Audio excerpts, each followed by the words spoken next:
I didn't expect to get emotional at the funeral of a stranger. But when that woman walked through the door, wrapped in silence and tear-filled eyes, everything around me froze.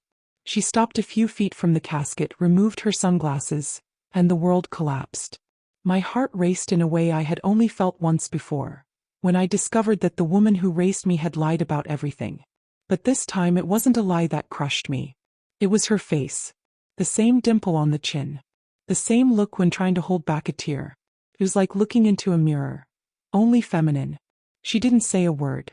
She just looked at me, and in that instant I knew. I didn't need a test or questions or any further explanation.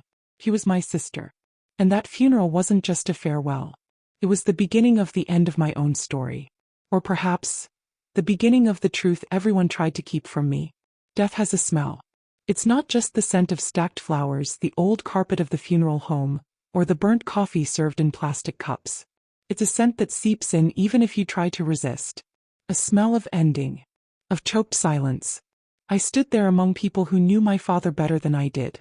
Antonio, the man who raised me, had passed away 3 days earlier. Sudden heart attack. No goodbyes, no explanations. Just his body in a coffin and a world that kept spinning despite his absence. And it was when I looked at the chapel door that everything began to fall apart. She entered slowly. Brown hair tied up carelessly, glasses too big for her small face, and a coat that looked borrowed from someone taller. But none of that caught my attention. It was her face. That face. Because it was mine. If you've ever caught yourself in a mirror by surprise, you know the shock. An unexpected reflection, like someone watching you back. That's what it felt like. As if, for a second, I was watching myself walk through that door. Only she was a woman. And she looked just as lost as I felt. I froze. She didn't look at me. She walked to the casket, whispered something, and touched Antonio's shoulder with trembling fingers. Then she stepped back. Sat on a bench in the back as if trying to disappear. And it was in that moment that everything I thought I knew about my life began to unravel. I was 30. Raised as an only child. No close cousins. No living uncles. My mother had died when I was 12, and after that I was raised solely by my father. A tough man but fair. Or at least that's what I believed. That night her face became an open wound in my mind. Who was that woman? And why did she look so much like me? The morning after the funeral, I sat in the leather chair in my father's study and stared into the silence of the house. The picture frames were still in their places. The marble ashtray still full, as if he'd return any minute to complain that I hadn't emptied it. But my mind wasn't occupied by grief. It was her. I tried asking my godmother, Lucia, who looked after me after my mother died. Who was that woman at the funeral? I asked directly, expecting a simple answer. But what I got was an uncomfortable silence. She averted her eyes, stirred her coffee, and said, "Just someone who came to pay her respects." She looked like me. I insisted. That wasn't just my imagination. Lucia took a deep breath and stood from the table as if my words were toxic. "Let it go, Raphael. Now's not the time for this. Now's not the time." But when would it be? I called the law office handling my father's estate. I asked to speak with Dr. Alvaro, the family lawyer for years. On the call I was direct. Did my father have another daughter? Silence. And then, "Raphael, some things in the will may surprise you. I think it's best if you come in. In person." The office was in the old part of town, on the 3rd floor of a building that smelled of dust and the past. When I entered Alvaro's room, he greeted me with the same look he used to give me when I broke something valuable as a child. Pity and caution. We sat. He opened a folder, pulled out the will. "Your father left most of his assets to you as expected. But there's a clause that caught my attention. Something he added in recent months." He handed me a copy. There it was, in firm, cold letters. "I leave the amount of 35,000 reis and a personal letter to be delivered to Clara Soares, if she shows up at my funeral." "Clara," I whispered. "That's her name?" Alvaro nodded. "Yes." "And Raphael?" He hesitated. "She's your sister. Half-sister, actually." The words rang like a siren in my skull. Sister. A word that had never belonged to my vocabulary. Why didn't he ever tell me? Because there was a condition, an old promise. Your father requested secrecy while he was alive. This clause would only become public if she appeared at the funeral. He knew she would come. He hoped she would. And if she didn't, the letter would never be delivered. He gave me the letter. I didn't have the courage to open it right there. I took it home and stared at it for hours before finally tearing the envelope. It was my father's handwriting. But he wasn't writing as a father. He was writing as a man carrying guilt. Clara, if you're reading this, it's because you decided to forgive me enough to come. I wasn't the father I should have been. I denied your existence, I denied the truth, and I hurt 2 women in the process. Your mother and my wife. All I have left is to admit my mistake. Raphael doesn't know about you. He couldn't until now. But he's good. And he deserves to know. Even if he ends up hating me for it. Forgiveness is all I can ask for. I closed my eyes, but the words still burned in my mind. I had a sister. And my father had lied his whole life. And more than that, the mysterious woman at the funeral was real. Claire existed. And now, everything I thought I knew about my origins, my childhood, even my name, was hanging in the balance. On the back of the letter there was something else. A handwritten address. Outskirts of the city, North Zone. No signature, nothing else. As if my father was saying, go there. Find out. And against all reason I did. It was a gray Saturday, heavy sky, almost raining. The neighborhood was humble but tidy. Kids were playing soccer on cracked pavement. An old lady sold corn cakes on the corner. And me, with sweaty hands, knocked on the door marked 188. She answered.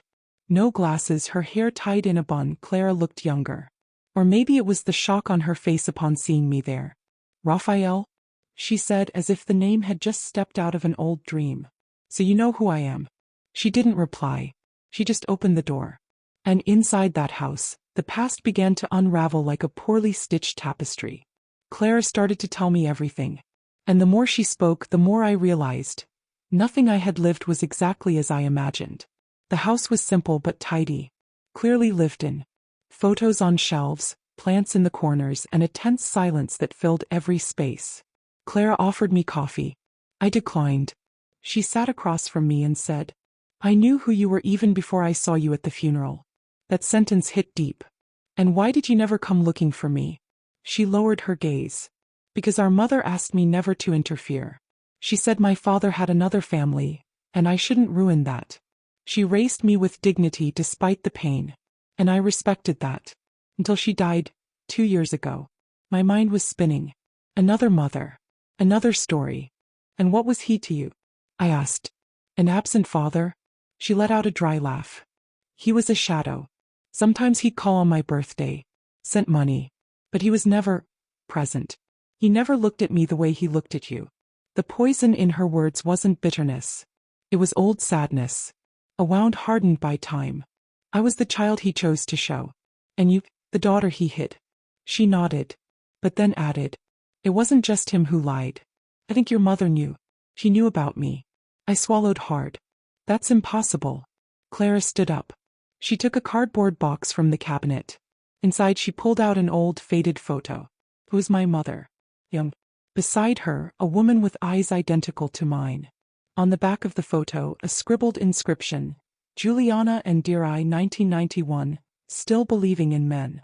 Our mothers were friends. Clara said. The photo slipped from my hand. The ground opened beneath me. I stayed in that house for over 2 hours. Each revelation was a nail in the structure of my childhood. Clara and I weren't just the children of the same man. Our mothers had known each other. Had been friends before everything.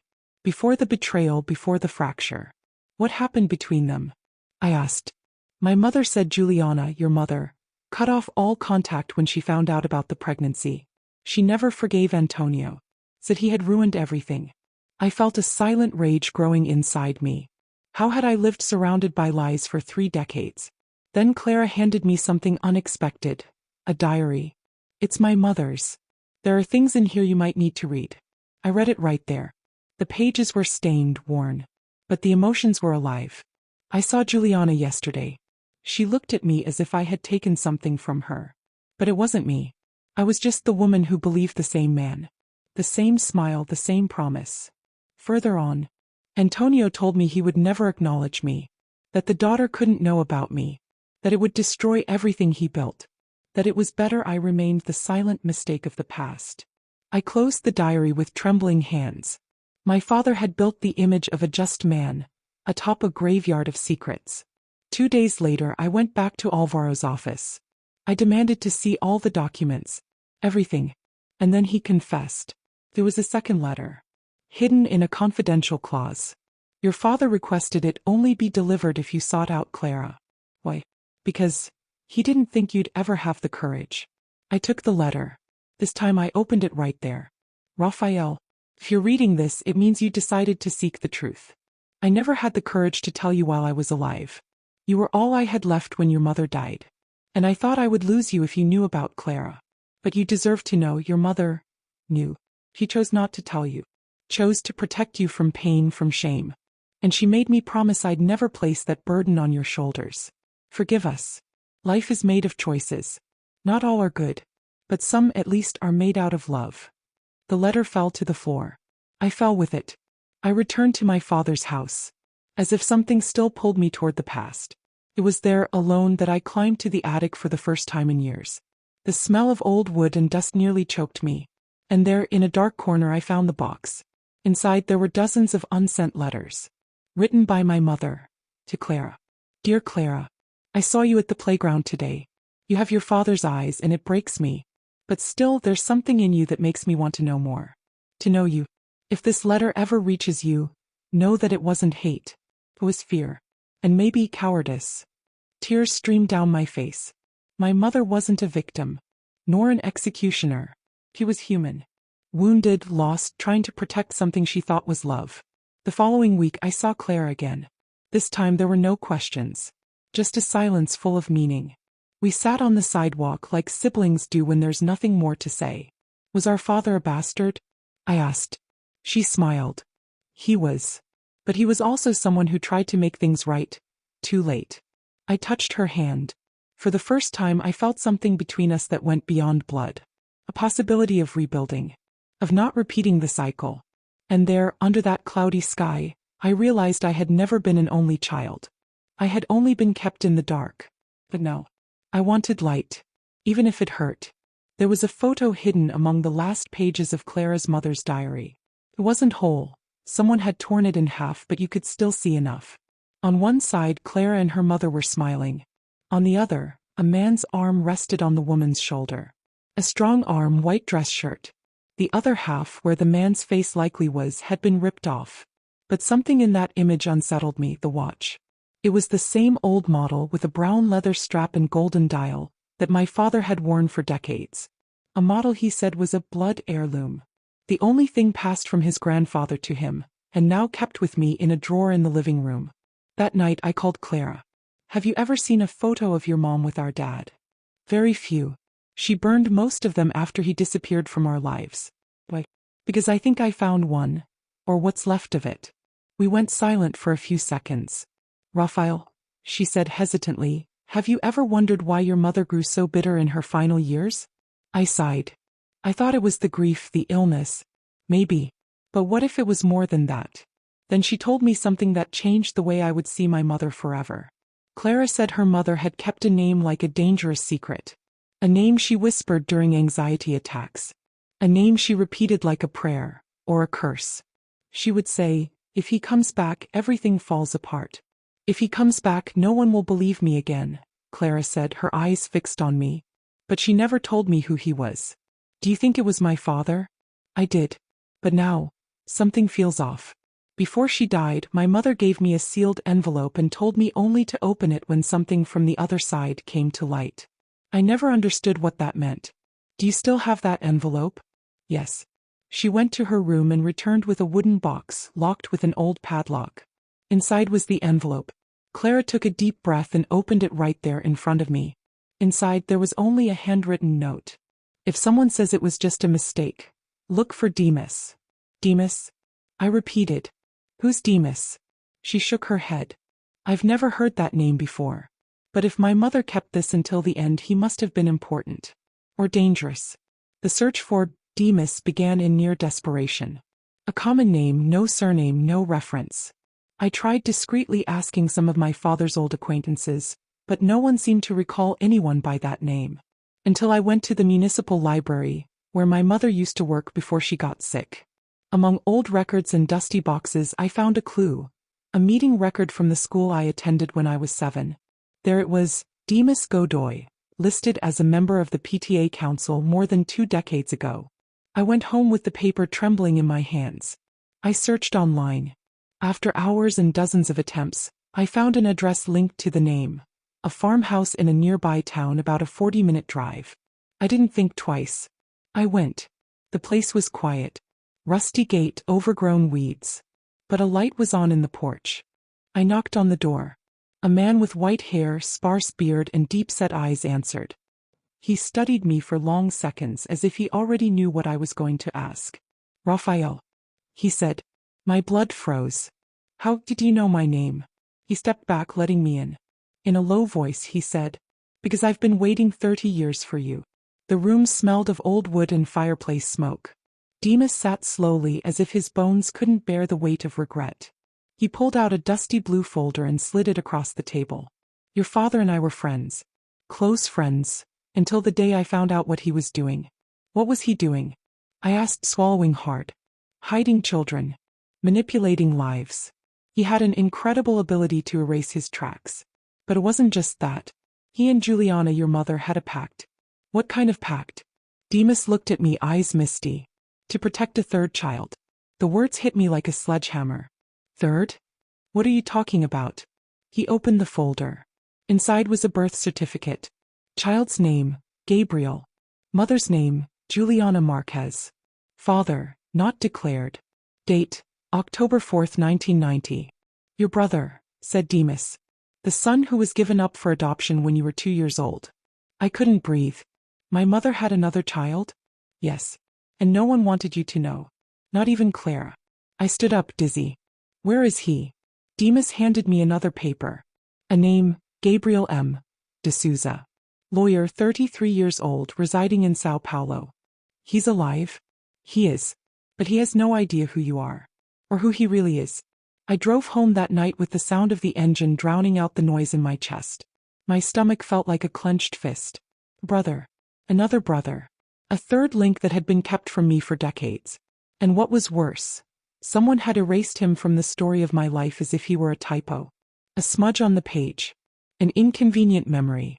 As soon as I got home I called Clara. She answered on the first ring. Did you know? I blurted out. Silence. Then her breathing on the other end grew heavy. Raphael, listen to me. Did you know? I found out recently.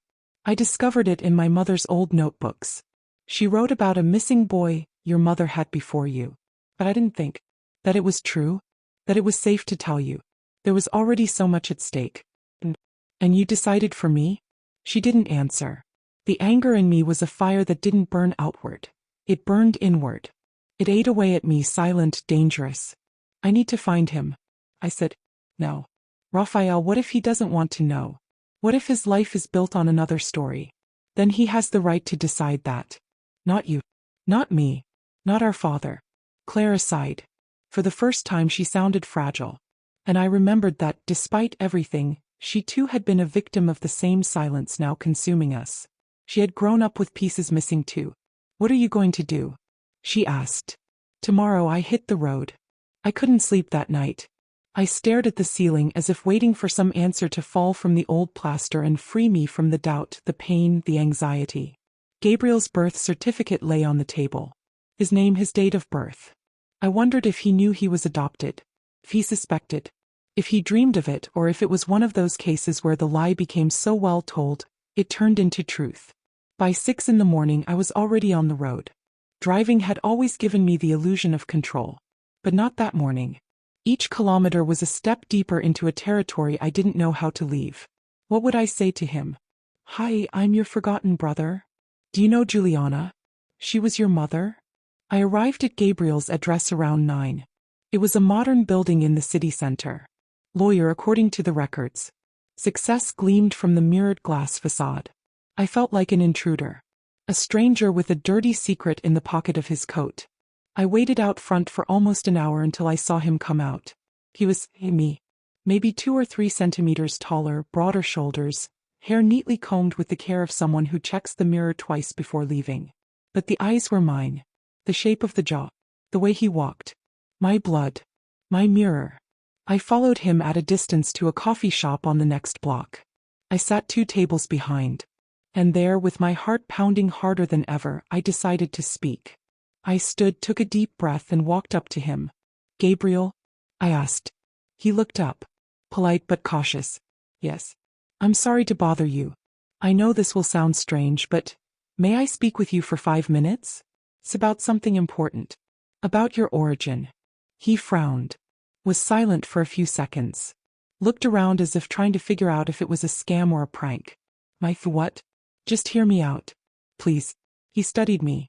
His eyes lingered too long on my face. "Are you my brother?" he asked, like someone taking a wild guess in the dark. I took a deep breath. Sat down. "I think I am." The conversation was slow. Pause. Like 2 men defusing a bomb together, 1 wire at a time. I told him about my mother, Juliana. About Claire. About Antonio. About the birth certificate I found. His name scratched from all the records. The torn photo. The hidden letters. Gabriel listened with the posture of a lawyer trying not to show emotion. But his eyes trembled. "I was adopted when I was 2. They told me my parents died in an accident. I never had a reason to doubt it. I'm sorry for that. I was lied to too." He ran a hand down his face. Laughed nervously. "This is surreal. 33 years of life, and now I find out I'm part of a family I didn't know existed." Me neither. I thought I was an only child. Until our father's funeral. "Why now? Why look for me?" "Because you deserve to know. Because I couldn't carry this silence anymore." He looked out the window. The sun lit his face from the side, revealing the same feature from our mother in the corner of his eyes. "I don't know what to do with this, Raphael." "No one does. But maybe we can start with the truth." We stayed there for hours. Talked about our wildly different childhoods. The toys I had and he didn't. The birthday parties he never had. The photos that only existed on my side of the story. And yet there was something strange, a gap. Gabriel seemed too uneasy with certain details. As if he were hiding something too. Something he wasn't ready to say just yet. When we said goodbye, he stared at me for long seconds. "Raphael, there's something I need to check first. But, if all of this is true, thank you for coming. We're in the same boat now, brother. Maybe more than you think." He left. And that sentence hung in the air. Maybe more than you think. The hours after our meeting left me in a state of suspension. I knew something was off, or incomplete. Gabriel hadn't reacted like someone who had just discovered he had 2 siblings. He was too calm. Too cautious. And that last sentence, "maybe more than you think." It gnawed at me like a splinter in my throat. I tried to sleep, but my mind replayed every look, every silence, every unsaid word. Why did he say that? What was in the past that he wasn't ready to tell? The next morning I received a message. It was from him. "We need to talk. Urgent. I'm waiting for you at the same cafe." Within an hour I was there. The sun was shining far too brightly for the heavy mood weighing inside us. Gabriel was at the same table, but something had changed. His hands trembled. His eyes looked darker. He wasn't the composed lawyer from the day before. He was a broken man trying to hold his shattered pieces together. "What happened?" I asked, sitting down. He took a long, deep breath. "After we talked yesterday, I called the woman who raised me. My adoptive mother. She has Alzheimer's, but sometimes she's lucid. I asked her if my biological mother's name was Juliana Marquez. And she cried. And then she confirmed it. My heart raced. I nodded. I had expected as much. She said that the day I was adopted was chaotic. That a woman had regretted giving up her child, and the adoption was rushed to keep her from changing her mind. "Juliana tried to get you back?" "That's what it seems like. But it was already too late." It hit me like a punch. My mother had tried to save him. But someone stopped her. Someone with power. Someone who decided Gabriel should no longer be part of our story. My father. It could only have been him. "Gabriel," I murmured. "There's more, isn't there?" He nodded, slowly opening his backpack. He pulled out an old yellowed folder. The title read, "Internal Dossier, a Manhesser Foundation, Confidential." Just looking at it made my chest tighten. What's this? The place I ended up after being taken from my mother. Was this foundation? I stayed there 2 months before the adoption went through. But they They weren't just a shelter. They were something else. Something controlled. Controlled by who? He turned the cover. Inside was a letterhead. A Manhesser Humanitarian Association. Family Restructuring Project. Funded by A.M. de Albuquerque. My body froze. A.M. de Albuquerque. Antonio M. de Albuquerque. I whispered. Our father. Gabriel nodded. He was the foundation's biggest donor. Had access to records to who came and went. He helped restructure families, the way he saw fit. I was in shock. This can't be true. I wanted to believe it was a coincidence too. But it's not. Look at this. He showed me a newspaper clipping from 1990. A Manhesser Foundation receives new wings sponsored by businessman and lawyer Antonio de Albuquerque, in honor of his late wife. The name of the wing? Juliana. My knees went weak. It was real. Documented. Visual. Raphael, your father. He built an entire wing named after your mother. Months after she gave up her son. He knew. Orchestrated it all. But why? I asked, my voice barely there. Why would he hide you then do that? Gabriel squinted, full of pain. Because maybe I wasn't just a problem. Maybe I was a living reminder of his mistake. Or maybe I wasn't his son at all. That possibility hung in the air like a silent storm about to burst. What do you mean? Rafa, my mother never listed a father. The original certificate says, absent father. And there's a note in the hospital's medical records that she had suffered domestic violence 2 months before giving birth. No name. But there's a police report filed. And a code for an anonymous tip. I inhaled sharply. Everything started spinning. You think my father might have forced your mother? I don't know. But why else would someone go to such lengths to erase me? Why the rush to wipe me out? The words burned. I didn't want to believe it. I didn't want to further tarnish the already cracked image of the man who raised me. But everything pointed to a horror far greater than I imagined. This changes everything, Gabriel.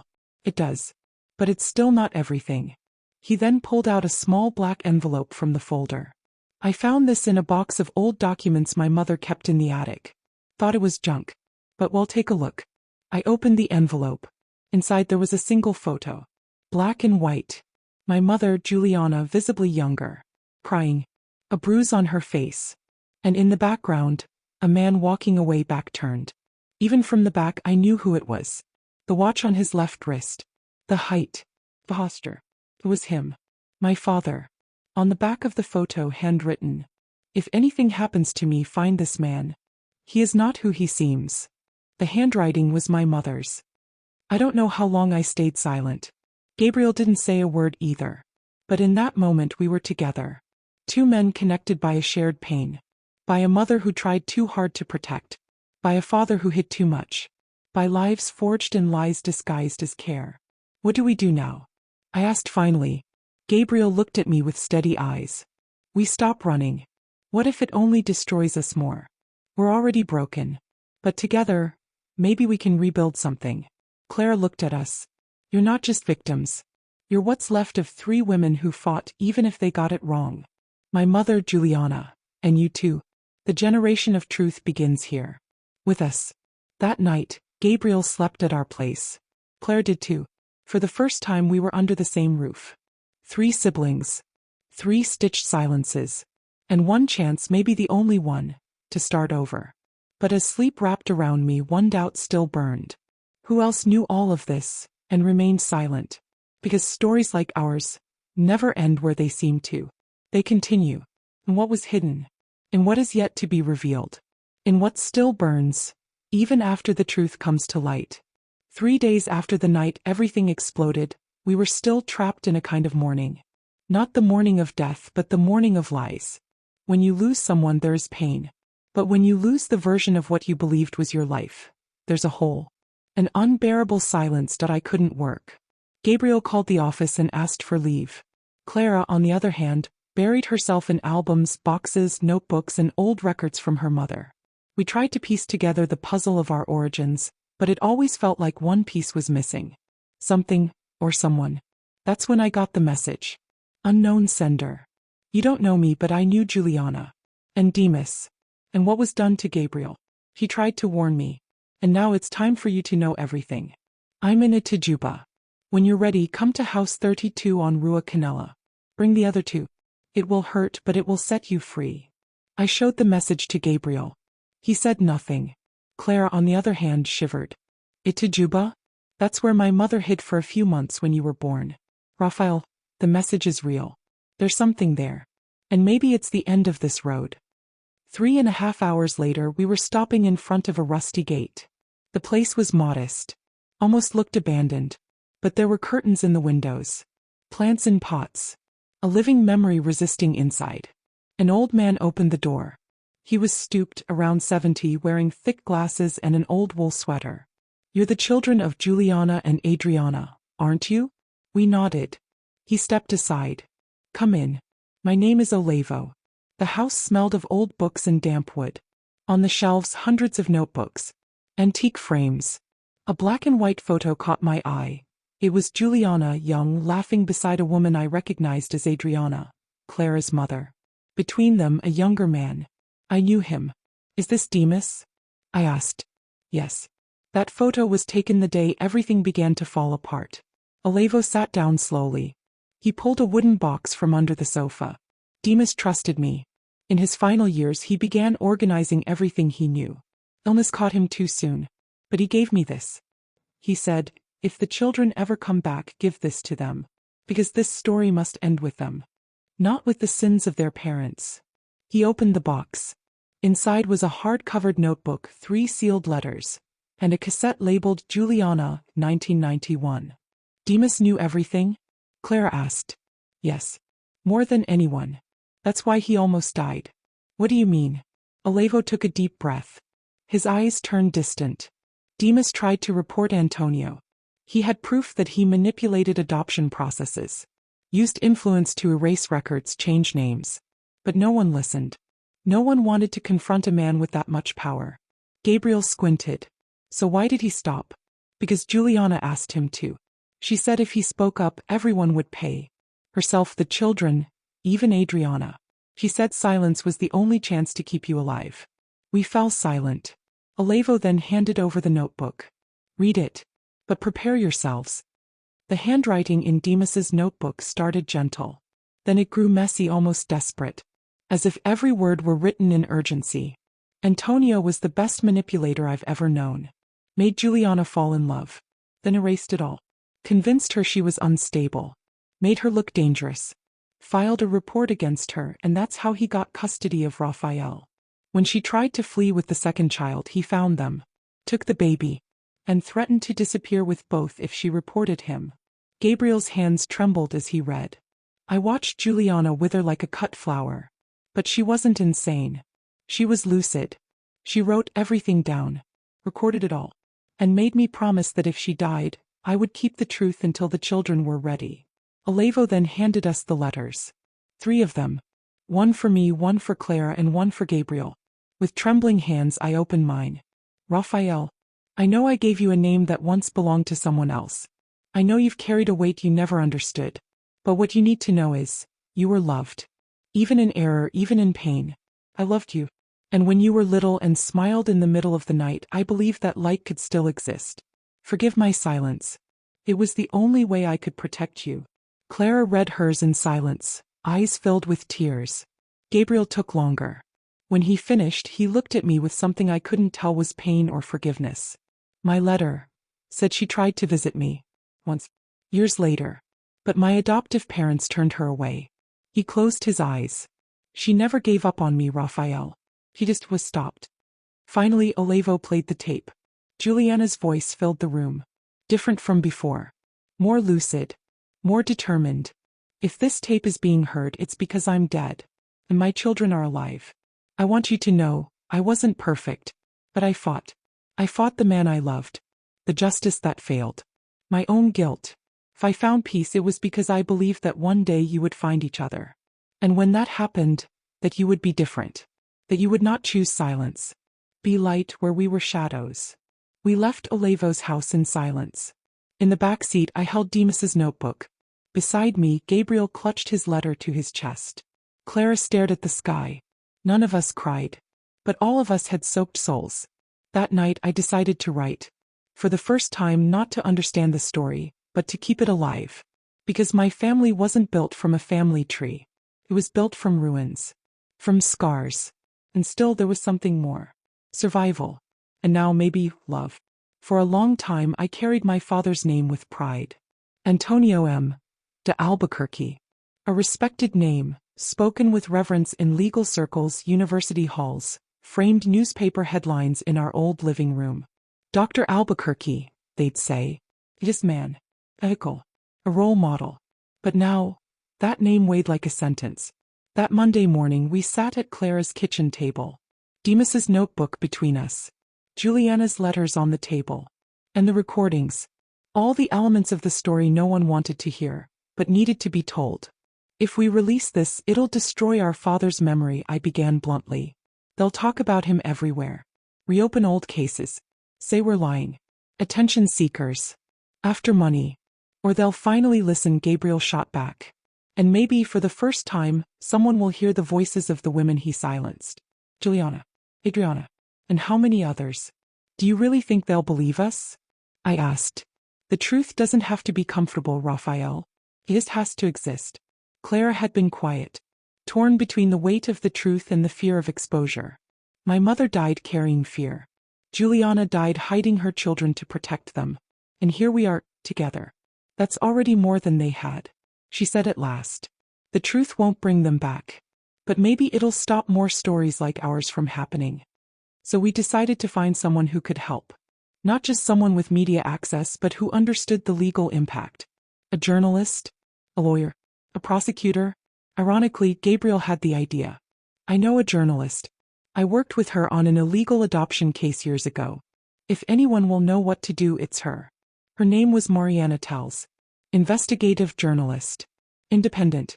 She'd broken stories on human trafficking, institutional abuse, corruption in orphanages.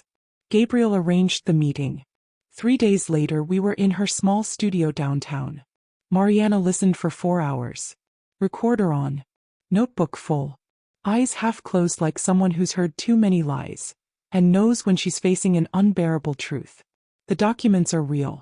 Demas's signature checks out. The dates, the names, the foundation. And this recording of Juliana. It's a living confession, she said after a long silence. But are you sure you want to go through with this? We are, I replied. She nodded slowly. Then let's do it right. I need time to verify sources, cross-check records, speak to former foundation employees. It'll be delicate. But if everything lines up, this story will come out. When? Clara asked. When the truth is too strong to be ignored. In the weeks that followed, Mariana dove deep into archives. She uncovered 2 more cases tied to the Amanhesser Foundation that had vanished in the 90s. Children replaced into legally connected families. She found receipts, photos, journals, records that matched Juliana's claims of persecution. And then one final revelation. I found a former nurse from the foundation. Her name is Lucia. She worked there from 1988 to 1992. She confirmed Juliana was hospitalized for 48 hours after a breakdown. And that during the same time, a man named Antonio M. de Albuquerque frequented the children's wing. Said he gave orders and no one dared question him. So we have everything, Gabriel said. Almost, Mariana replied. One thing is still missing. What? She asked us to give interviews. Not with real names. Yet. But with our faces. Our voices. Our eyes. She said the power of a story came from those who lived it. Claire declined. Said she couldn't handle it. But Gabriel agreed. And I hesitated. But in the end I said yes. We were recorded in silence. In black and white. We told, piece by piece, what we remembered, what we'd discovered. And then Mariana released it. The title of the report. The name he should never have given to 2 sons. The truth about Antonio M. de Albuquerque. The video went viral in 48 hours. The reaction was immediate. Some denied it. Some doubted. But many listened. Found records. Confirmed details. Retired lawyers came forward. A social worker revealed she had signed documents under pressure. Our father's image fell like a rotting statue. Collapsed publicly. But not out of revenge. Out of justice. In the days that followed, we received dozens of messages. People sharing similar stories. others apologizing for never having seen the truth. And then what we feared the most happened. An open letter reached the newsroom, signed by the brother of Antonio M. de Albuquerque, my uncle. He wrote, "We knew there were secrets, but no one imagined the extent. I'm sorry I didn't do more. Sorry I didn't protect Juliana. And for standing by silently while my brother became something else. Thank you, Raphael, Gabriel, and Clara, for doing what we didn't have the courage to do." Weeks later, I returned to my father's grave. Gabriel came with me. We stood before the cold marble, speechless. "I still don't know if I hate him," I confessed. "Me neither.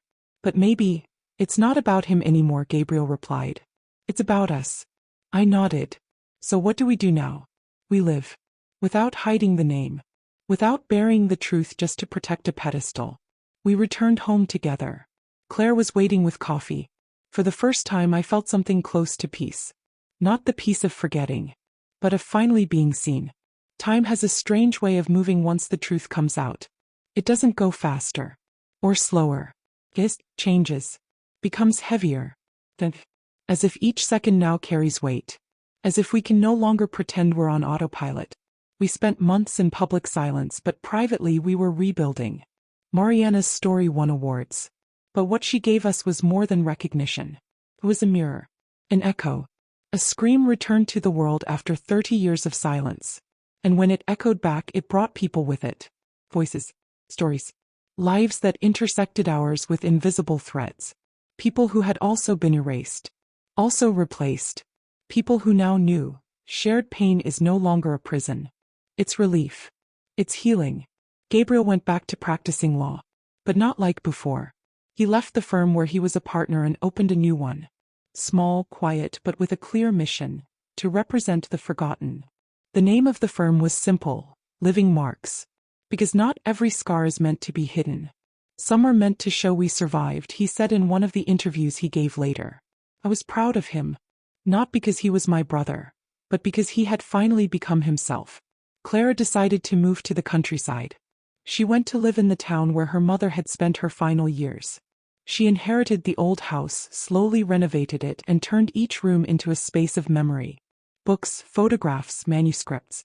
I want other daughters to know who my mother was. Not just the mistake she made, but the woman who endured even in silence, she told me. Sometimes we wrote each other letters. The old-fashioned way. She always ended them the same. We are rewriting the ending they never got to live. Me. For a long time, I wondered who I was without the weight of being the only one. Who I was beyond the pedestal forged by my father's name. Who I would be if I wasn't the Raphael he shaped. The answer came one day in a simple gesture. I was in my mother's old room, going through boxes Clara had saved, when I found a yellowed page. It was a letter, not addressed to anyone. Just written. If one day my children read this, know that love doesn't need to be perfect. It just needs to be honest. You are not what was done to you. You are what you choose to do with it. I couldn't save you from everything. But if you survive, survive as whole. I cried right there. Alone. For the last time in a long while. Then I stood up. I took my mother's typewriter, the one Clara had restored, and wrote the first line of the book I never planned to write. I thought I was an only child, until I saw her face at the funeral. The book was published 6 months later. Titled, The Second Raphael.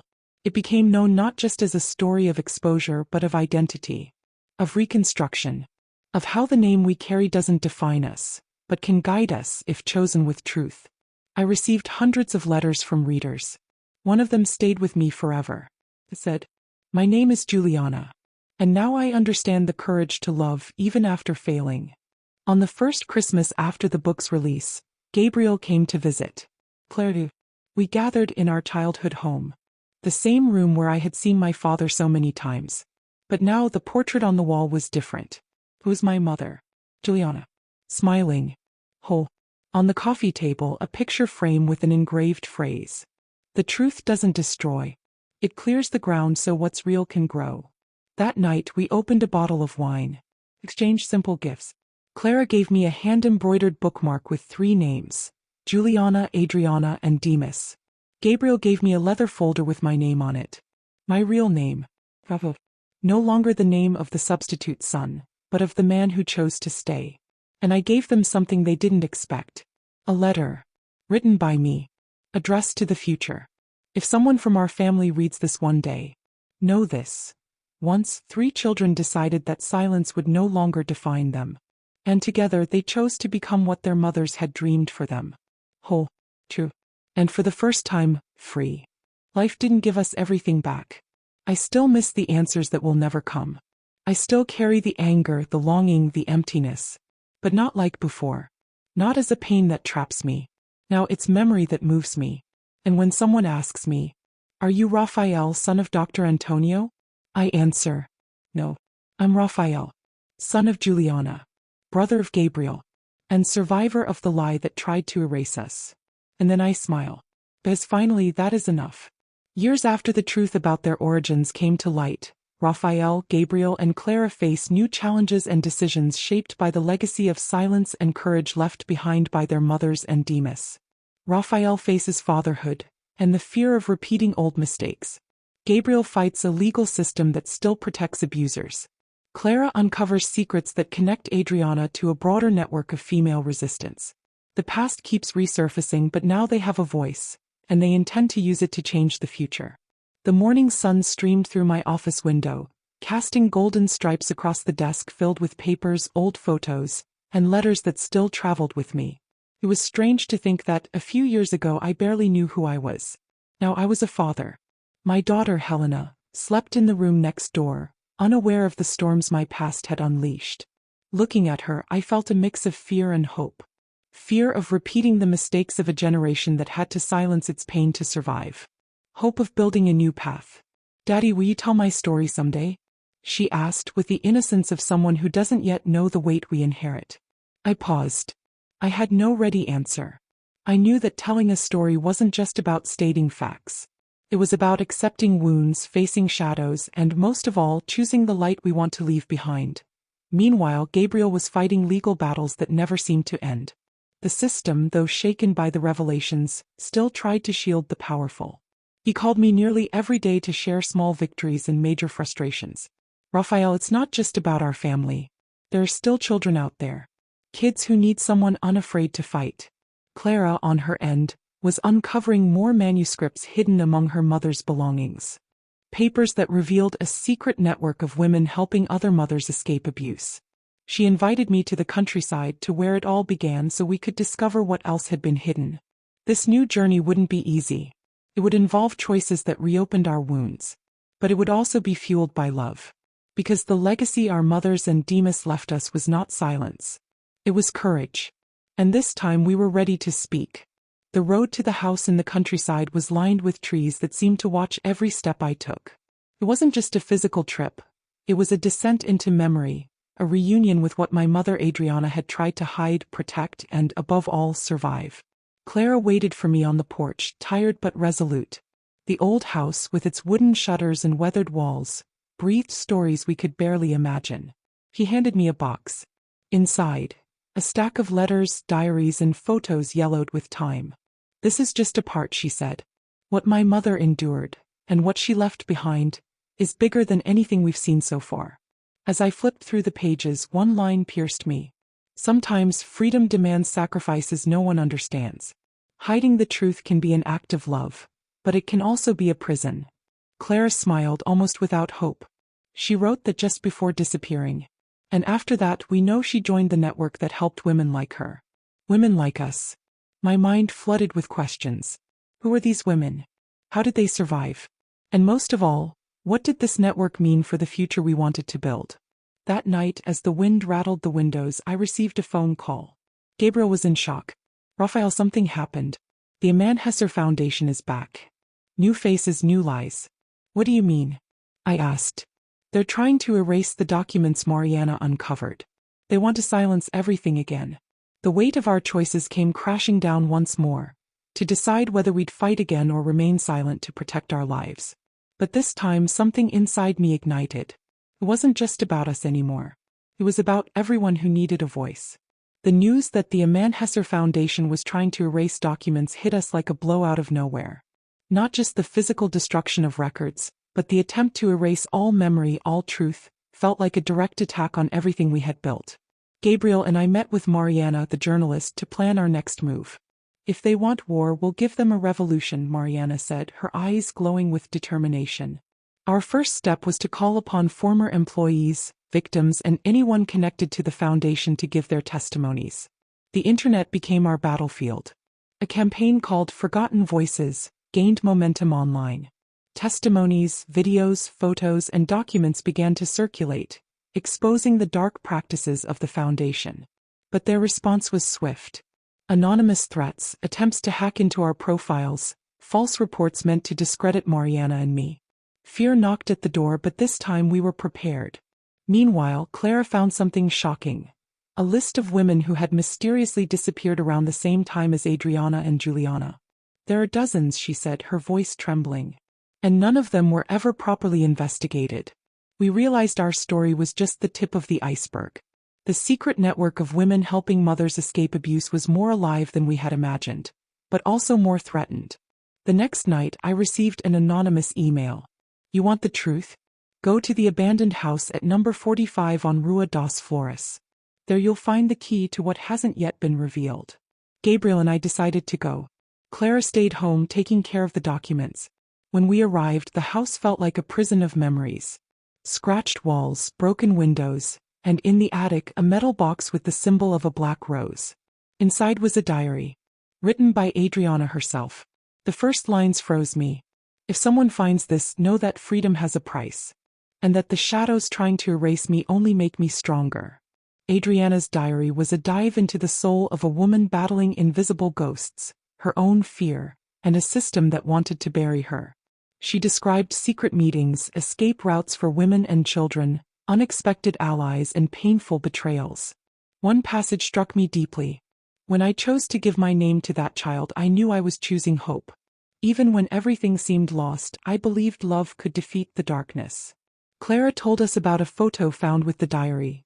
Adriana, surrounded by other women, all with determined eyes. "This is the network. The resistance," she said. But Adriana also warned of a growing threat, powerful men trying to silence the network forever. As we tried to decode what else the diary held, Gabriel received an unexpected visit. A woman, elegant, with a firm gaze and a lawyer's badge. "My name is Elisa Moreira. I'm here to help." She said she'd been following Gabriel's efforts and had information that could finally bring down the Aman Hesser Foundation. "I have evidence never made public. Documents, videos, recordings. Enough for legal action that could dismantle the entire organization." But not everything was light. Elisa also warned that the foundation was mobilizing powerful allies. The battle was just beginning and the cost would be high. With Elisa by our side, we built a strategy. The lawsuit began, and with it, pressure mounted. Weeks of hearings, testimonies, and intense legal battles followed. Gabriel became a force of nature in court. Clara organized events to raise awareness about the Women's Support Network, and I stayed on the front lines of communication, telling our story and giving a voice to those who had been silenced. But not everything was a win. One night, I received a quick, panicked phone call. "Rafael, they know where your daughter goes to school. Protect her." It was the warning we feared. We knew that to win, we'd have to go beyond justice. We'd have to face our deepest fears. One night, Clara asked to speak with me. "We can't run anymore. Not for them, not for us." We decided it was time to come clean, not just to the public but to our family. At the family meeting, my uncles, cousins, everyone who once revered our father's name, sat in silence. Until my aunt, eyes filled with tears, said, "You are not just Rafael, Gabriel, and Clara. You are the truth we needed. And we're with you." That moment was a turning point. Courage was no longer just ours. It belonged to all of us. That meeting opened a door I never expected. Not just for me, for all of us. Suddenly, the silence that had shielded us for so long began to dissolve, transforming into something new, a support network. In the days that followed, I felt a strength that didn't just come from within. It came from those around me. Clara, Gabriel, and I were no longer alone. But with that strength came the weight of new threats. The Aman Hesser Foundation wasn't ready to give up control so easily. One morning, as I reviewed documents at my desk, I heard a rapid knock at the door. It was Elisa holding a sealed envelope. "This arrived for you last night. It wasn't supposed to be delivered until today, but I think you should see it now." I opened the envelope carefully. Inside were a series of old photos, some seemingly taken in haste, images of people I'd never seen, their faces desperate. Others showed abandoned places, faces marked by pain and fear. At the bottom, a hastily written note. You don't know the full extent. The Foundation has allies everywhere.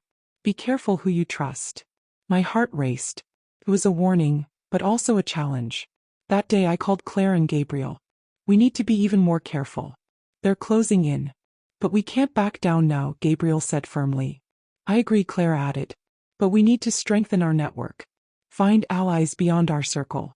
From then on, we began searching for more voices, more survivors, more stories that could form an unbreakable chain.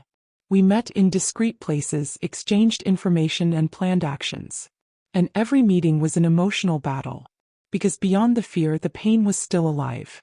One night, alone in the office, I heard a strange sound on my phone. An audio message. It was Juliana's voice. Not just any recording, a hidden message. A clue left for us. A final act of courage. She spoke of a hiding place where she had stored important documents. Proof that could bring down the Foundation for good. The next day we went to the location. An old, abandoned factory hidden among fog and trees. At its heart, in the cold and silence, we found an old safe. Inside, a complete archive. Records, photos, videos, letters. Everything we needed to expose the truth to the world. As we carried the files out, a strange feeling took hold of me. It wasn't just the relief of finding the final proof. It was the certainty that nothing would ever be the same again. The fight wasn't over. But the truth now had weapons. And we were finally armed to win. The feeling was like walking on an invisible wire, suspended between the light of truth and the shadow of power. Clara, Gabriel, and I rotated between meetings, interviews, and rare moments of rest, too brief to be called pauses. But despite the pressure, there was a flame that never went out. The flame of truth, justice, and the love our mothers had planted in us.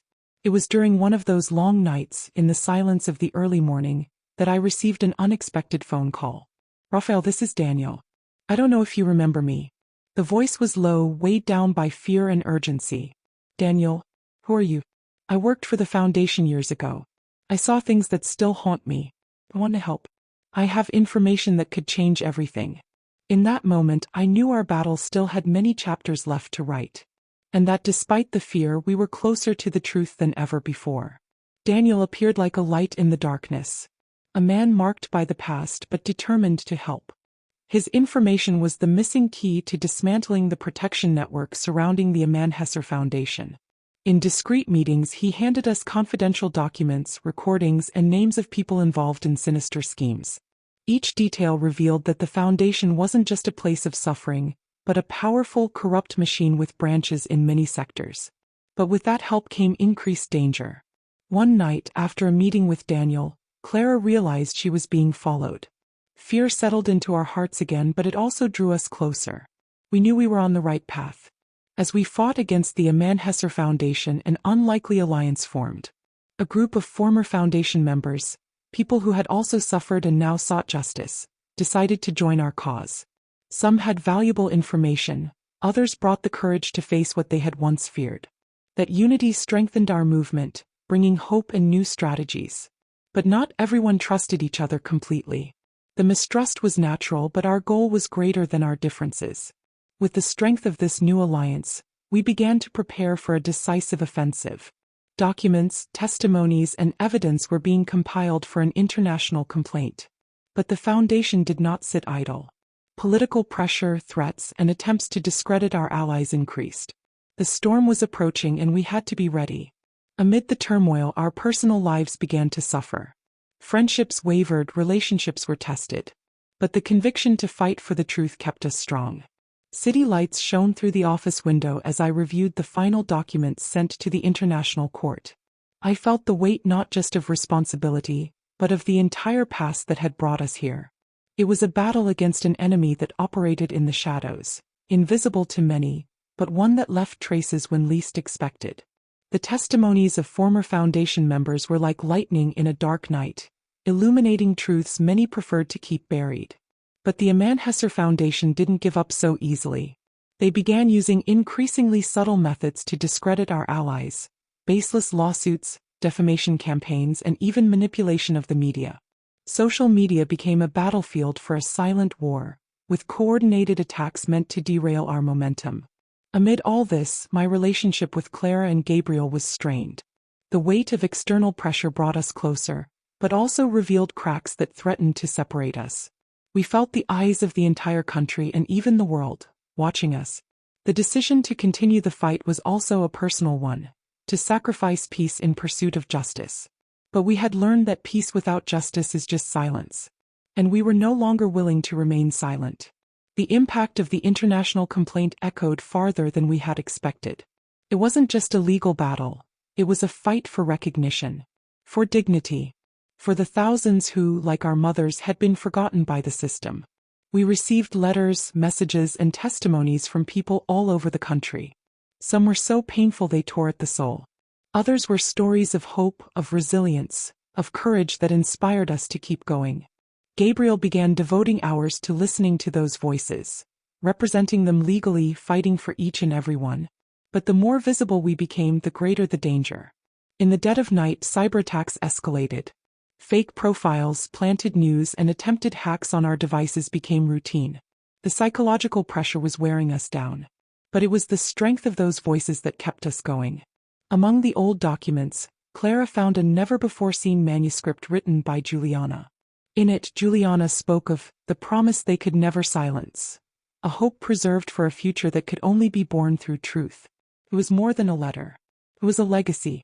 I began to write about these stories, turning them into words that could reach hearts and minds, building bridges between the past and the present. I realized that, deep down, the fight wasn't just against the Foundation or its allies. It was against the silence that allowed it all to happen. On one of those days, during a lecture, a woman approached me.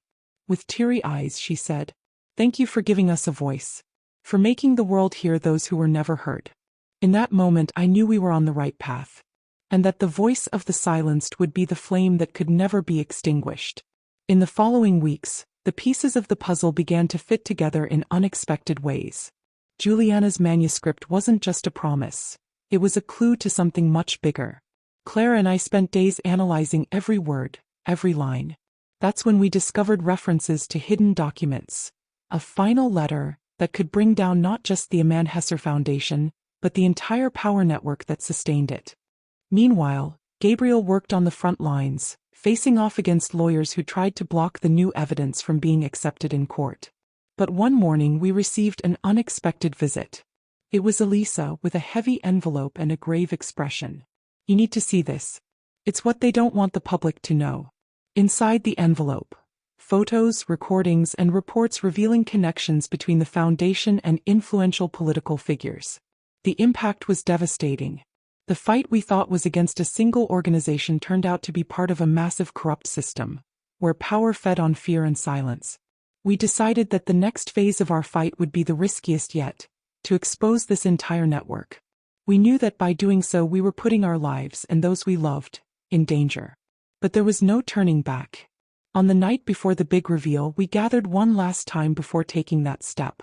It was a mix of tension, fear, hope, and courage. And I understood in that moment that we were no longer just three siblings fighting a dark past. We were the collective voice of thousands, a force no power could silence. The day of the great revelation arrived like a whirlwind. We went to the center of a press conference held in one of the city's most prestigious auditoriums. Cameras, journalists, lights, and microphones pointed at us. I had never felt so exposed, but also never so prepared. Gabriel opened the speech, his voice firm and his gaze determined. Today we don't just reveal documents or evidence. We reveal a story of decades of pain, silence, and struggle. A story that belongs to all those who were forgotten. Clara presented Juliana's manuscript and the documents we had found, while I narrated the journey that brought us there, from discovering our past to confronting an oppressive system. The impact was immediate. Repercussions flooded social media, news outlets, and even the government. Support groups sprang up across the country. People began sharing their own stories, inspired by our courage. But along with success came consequences. We received veiled threats. Attempts to hack our computers increased. Fear became a constant companion. Still, The feeling that we were making a difference was stronger than any threat. At that moment, I knew we weren't just changing our own lives. We were changing the course of history. And that despite the fear, the truth always finds a way. After the public revelation, life changed in ways none of us could have predicted. Media attention brought visibility but also an enormous weight.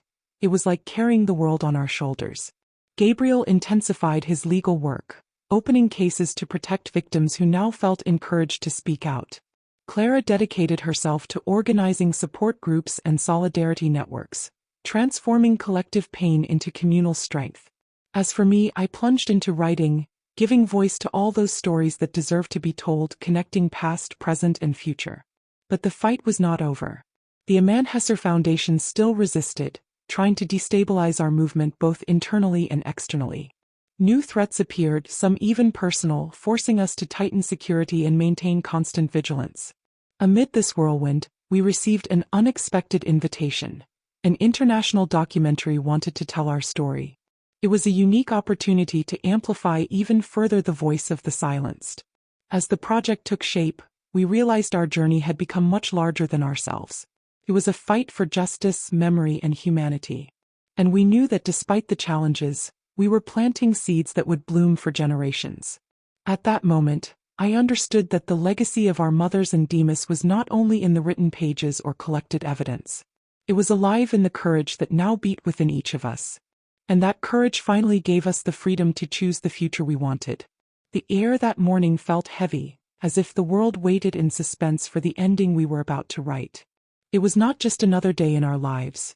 It was the final chapter of a saga that spanned generations, silenced voices, and hid secrets, but now breathed freely in the shouts and sighs of truth finally revealed. As I looked out the window of my office, watching the leaves dance in the wind, I realized that this fight had transformed me in ways I never could have imagined. I, Raphael, who thought I was an only child, had discovered not only siblings by blood, but a family of stories, pains, hopes, and courage. The building of that movement, born from pain, became a beacon for so many others. Lives that had been erased began to shine like stars that finally found their place in the sky. But freedom was never easy. It demanded from us the rawest honesty, with others but above all with ourselves. In daily confrontations, fear still lurked in the corners, a specter that insisted on testing our strength. Gabriel was at the height of his career as a human rights lawyer. He carried not only the cases but the weight of so many who still had no voice. I saw him cry after closing an important case, not out of sadness but relief. The victory tasted bitter because he knew that battle was only one of many. Clara, with her calm and determined way, continued to weave the network of solidarity that grew every day. She organized meetings, lectures, and therapy groups, embracing those who still carried invisible scars. Her gaze, once tired, now shone with the hope only those truly dedicated can have. As for me, I found my own way to fight. Words. I wrote about everything: our story, the women we met, the pain and rebirth. Each text was a piece of the mosaic rebuilding our identity. My book, The Second Raphael, was not just a biography. It was a manifesto, a scream, an invitation to reflect for anyone willing to listen. But what truly marked the end of this journey was the international documentary. Its premiere gathered thousands, uniting voices, tears, and applause in a chorus of resistance. I felt small in the face of the magnitude of what we had achieved, because it was not just justice for our family, but liberation for thousands who, like us, lived in the shadows. At that moment, as I watched the final scenes of the documentary, a message arrived on my phone. It was from Clara. "Today is the beginning, not the end." I smiled, feeling the weight and lightness of that phrase. Because truth does set you free, yes. But freedom is a path that must be walked every day. I closed my eyes for a moment and thought of Juliana, Adriana, Demas, every sacrifice that brought us here. And I finally knew that we were not alone. That even in the darkness there is always light. And that however dark the shadows of the past may be, it is in the courage of the present that true freedom is born.